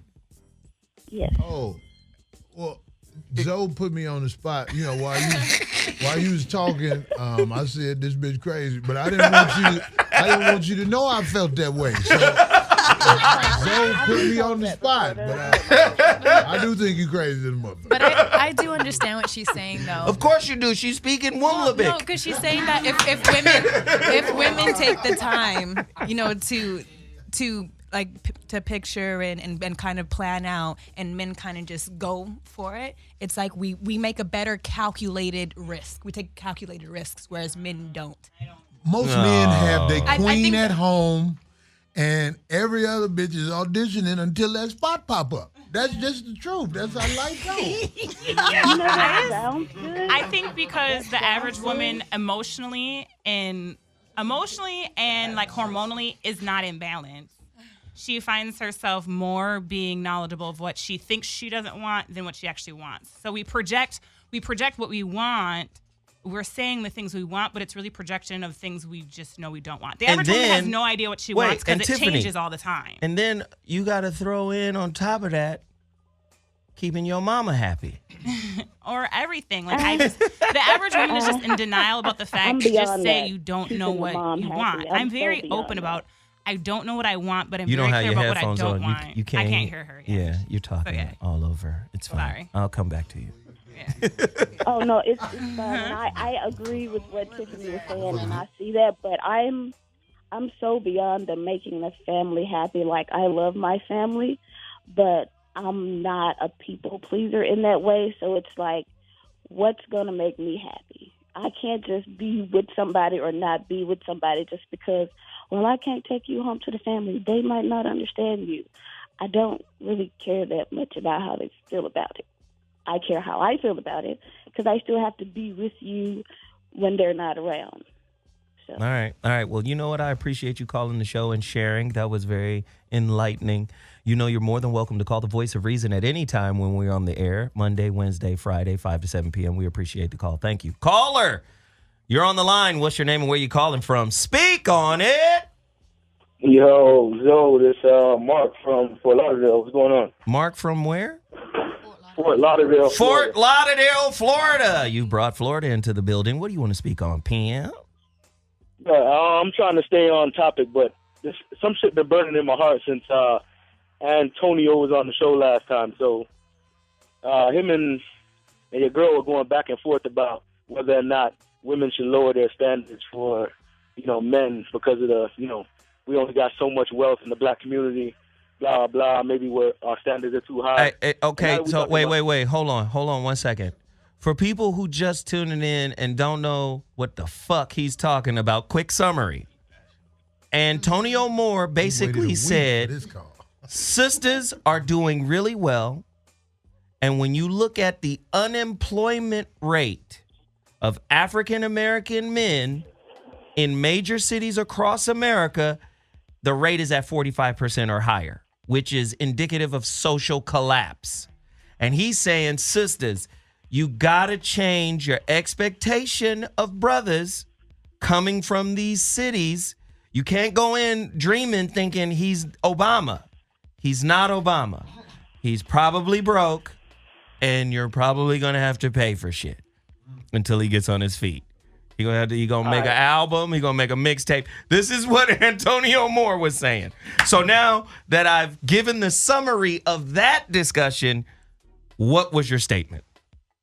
So what I want to know is post to Brother Polight, because I saw something that really changed my perspective when on YouTube he had this rant where he was talking about men need to get off of that, everybody is against me feel and blah, blah, and so on and so forth. We got to take up, get up on our bike and stay on our bike and teach our children and, take care of our wives and, we're God and blah, blah. Everybody need to listen to that. It's like the best 9-minute rant on YouTube. I want to know, Brother Polight, how do you feel? Is it women who need to lower their standards, or is it men that need to come up and meet them where they are because they're doing what they need to be doing right now? I don't teach for anyone to lower their standards. Thank you. I believe everybody should go for what they're looking for. You feel what I'm saying? So, if you at any point feel like I understand the premise though. The premise, I'm saying, be empathetic with your people, considering the situation that we in. I think empathy is one thing, and then lowering your standards is another. Considering the staying condition of our people, then you know what that means? When it suffice, I will do so. But when it comes to me bringing someone into my household, me making love to someone, me potentially making children with them, I will not be lowering my criteria. But when it comes to giving donations or acts of philanthropy, maybe I may have to do more considering the circumstance because I have to have empathy. So maybe lowering our criteria or our standards may be a term that's not best served for this particular scenario. Maybe we could use some better words to appropriate to the condition. So I'm gonna tell you, I'm not lowering my standards for nobody. I'm telling my daughters not to lower their standards for anybody, because then you deserve what you get. Because when you get someone below your standard, you're gonna be in conflict with them. But wait, let me hit you and Corey with this. You will resent them in time because they will make you mad because they won't be what you envisioned them to supposed to be in the first place. Right. So let me hit you and Corey with this counterpoint. What if the standard or the principle is unrealistic and delusional? It's not unrealistic and delusional. I'm just saying, what if? You need to learn how to date on your level. Speak on it. If you overachieve in the dating game, most of the time that's going to collapse. Because somebody who really doing something with somebody who ain't really doing nothing, eventually It's it's gonna gonna show come up. out. Yeah. Get your nothing ass away from me then. Right. It's gonna come out. And then you got to consider the nothing is something to people in the nothing world who are doing something. There we go. You feel what I'm How saying? about that? That's why I asked the question. It ain't about money though. I'm telling you, man. It's There's about levels to it. That's all. Man, loyalty and your hustle is like something that I really think we should teach because It's like when someone you ain't tells got no you hustle. What the fuck is you doing? When parents tell you at least get a high school diploma. Then I mean they just, not to say that the college diploma is all that or degree, but let's just use that as a model. When someone tells you at least get a high school diploma, they got you settling for less when there's more out there to go. They just told you, don't compete with the rest of society. This is pretty much as far as I think you're gonna go. Or are they saying this is the bottom of what you can bring back to us? This is well, you know what? the I bare figure this. minimum. If someone tells me to get something, then if I come up short, where am I at? So if you tell less me than at what least, they told you, right? Exactly. So right, if you right. tell me at least get a high school diploma, and I come up short, then where does that leave me? So I'm gonna make you reach for the sun. And if you don't get that, you get the stars or something to that effect. You feel what I'm saying? In this category, you can only speak for yourself. Right. You know what I'm saying? And like, I'm gonna tell you now, if I got somebody around me who got hustle and they loyal, it's motivation. I know I could bring you up. I'm gonna show you the game. Right. Just cause you around me. So, but if you ain't doing shit and ain't about shit, that's gonna show, and I'm gonna ghost you. So watch the football analogy. Phone gonna go straight to voicemail. Watch the sport analogy. You get an aging quarterback, got a long-term contract, the team is invested in him, but he done fell off a season. Then the draft come, they draft a young quarterback just like him. Then the aging veteran quarterback tends to have a better season because that dude is back there pushing him. You understand? So sometimes in relationship, you need somebody that's grinding like you think you want to grind. Sometimes when you meet somebody who's grinding harder than you, it makes you rethink what you thought the grind actually was. And then they become like a motivator for you. But it depends on how invested you are in grinding. Do you see what I'm You saying? can't be with nobody who don't grind. I think Well- my point is there's the difference between like a fellow grinder and like you push each other like, oh, you're grinding harder and that's motivating me to keep grinding, and then just being a grinder with someone who doesn't grind. Yeah. Right. There's a difference. Like, yeah, I definitely need to be with a fellow person in grind because someone had made a comment to me the other day like, oh, we need to move to like Orange County or whatever because girls out here don't work. I'm like, my goal is not to not work. My So goal I'm is gonna to stay not, over here My goal and is work. my thing was like, my goal is to not have to work, Right. right? Like, but I'm gonna always be in motion doing things to produce for myself. But I want to be in conjunction with someone else who also does that because we motivate each other. So I'm going to ask everybody one final question for this show. It's a true or false question. Let's get busy. True or false? It is cooperation, not compromise, that builds relationship. Tiffany? It is cooperation, not compromise, that builds relationships. True. Tiffany? True, because compromise actually means at some point someone's giving in and not getting what they actually want. Especially in sex, I'm not compromising. But Okay. yeah, You and want- cooperation is key. You I'm want just saying that Suede Billy cooperation, Club. I when know. we're co-regents, like they said, cooperation, not compromise. Compromise means at some point you're giving in and getting less than whatever you wanted. I like. Angry Smurf. No, I agree. I definitely not gonna compromise anything. I'm not gonna just give back and like let you get away with something that I don't want to like deal with just to like move on. Like, okay, I just want to move on. Yeah. Remember the gray area though. Sometimes you have to compromise, but I mean, well, to make it last, it's not. I'm not gonna compromise just to keep like, okay, another compromise. Like at some point, you can't do that. Then you're not gonna be happy, and it's resenting the other person. So. okay, all right. Compromise is a non-renewable resource. Okay, cool. I like it though, because a lot of people think that way, and it's important that we highlight that thought.